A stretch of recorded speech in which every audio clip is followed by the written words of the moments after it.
Hello, homies.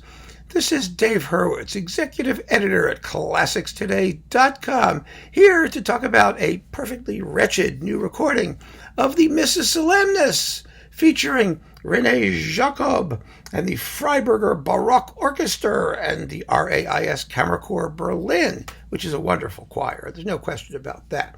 But this diminutive performance is absolutely awful. Oh, what a shame it really is. It has, the soloists are, Polina Pasterchak, that's a good one, Sophie Harmson, and Steve de Vislim, and Johannes Weiser. And they're also a very good group, except for Weiser at the beginning of the Agnus Dei. He doesn't have the weight of tone for it. But basically, they sing very well. The chorus is beautifully well drilled. But Jacob, let me put it to you this way. If I were to do a review like hip-hop, in the hip-hop style, how would it come out? I just wonder, because, why not? I can do it. I can sort of do it. I mean, I can watch. Wait a minute. Let me get my rhythm device here. Get the rhythm? I mean, isn't that just terrific? Fabulous? So, you ready? Here we go. This Missa is a disser, and Jacobs is a pisser. A joker with a bandit ain't a classic but Barocca. There, okay? I did it. I did a hip-hop version of my review. It sucked. I mean, it might have been amusing. I hope it was. But here's the bottom line. I can do it that way. Why not? Anybody can do it that way. Is it going to be good? Should I be doing it that way? No. Well, I can't play you excerpts from this performance, but that is the equivalent of this. Because what Jacob wants to do is just to sound different. And he doesn't care why. And it has nothing to do with whether it fits the music or not. He just wants to paint the mustache on this particular Mona Lisa. It's a Dadaist interpretation of the Missa Solemnis. Why is it? Well, first of all, it's very, very quick. Extremely quick, which is okay, except that the piece needs more gravitas, more weight. I mean, that's what Beethoven wrote. That's what he wanted. That's not my opinion. That's a musical fact. I mean, and the louder it gets, the heavier it becomes. There's nothing worse than a performance with tiny, tiny forces, a small choir, a tiny little Baroque orchestra that gets heavier and thicker and duller the louder and faster it's supposed to go. At the end of the Gloria, particularly, yes, there's a lot of very good articulation, but Jacob decides to have an idea. The light bulb goes off. Bing! The light bulb goes off. And what does he do? At the very last shout of Gloria, he makes a diminuendo. Just the opposite of what Beethoven wrote. You know how it goes. It goes, Gloria! That's the end. He's like, Gloria. What is that?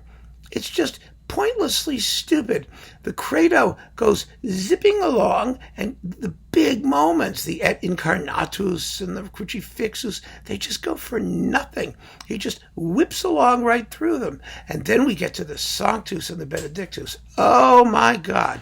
The Benedictus has the most hideous violin solo you have ever heard in your life. It is very period instruments. Thin, microscopically thin, nano carbon fiber thin, a single atom of thickness, of musical tone, and of course with no vibrato. Oh God, it sounds horrible. Absolutely horrible. And then we get to the Agnus Dei. The Agnus Dei, which is supposed to convey in the Dona, the threat of war coming from a distance and getting closer and closer and closer. Jacob treats it as sort of a light little scherzo.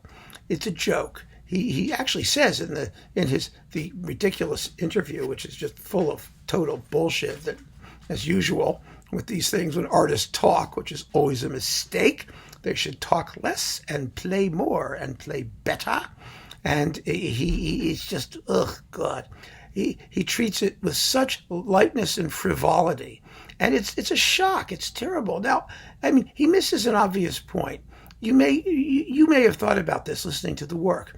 The military music that Beethoven quotes, and it's the real deal. It's not fake military music. It's the real music of war, is rather jolly because real military music is jolly. We like to think of, war as evil. And so we want music to be evil. We want it to be like Mars and the planets, heavy and menacing and terrifying. Whereas Beethoven says, because in real life, that jolly sound would be what you heard when an actual army approached to crush the life out of you.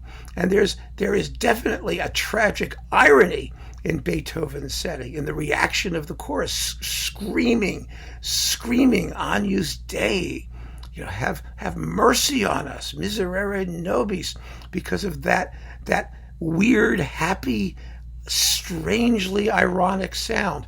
And you have to capture that. It's a very sophisticated musical concept, enormously sophisticated. And it's up to the interpreters to try and make something powerful and disturbing out of it. This is the least disturbing performance of that music you will ever hear in your life.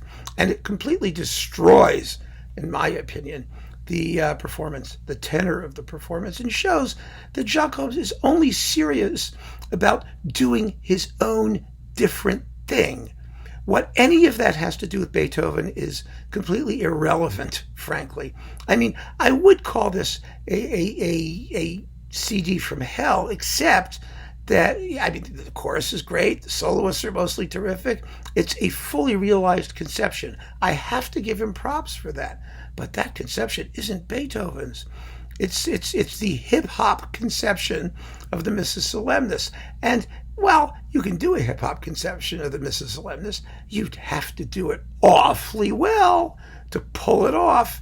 And Jacob does not convince us that the concept for the piece, his Regia Theater concept of the Missa Solemnis is legitimate, is valid, is in any way related to what Beethoven did, or, if unrelated, sheds a distinctive light on the work at hand. Therefore, the conclusion is that this is a bow wow, homies. And I just really think that it's a shame, because Jacob has tremendous gifts, and he's done fantastic work for Harmonia Mundi, and Beethoven deserves better. But this is a special piece. This is a piece that you just can't trot out and mess with. You have to have a measure of the music, and Jacob has absolutely none. Zippo, zero. So stick with the classics of the Missa Solemnis. Go with Klemperer, go with Bernstein, go with Joachim. Oh, there are a bunch of really gorgeous ones out there. And they give you such a better sense of what's going on in this music. There you go. Keep on listening, homies. Thank you for joining me. Take care.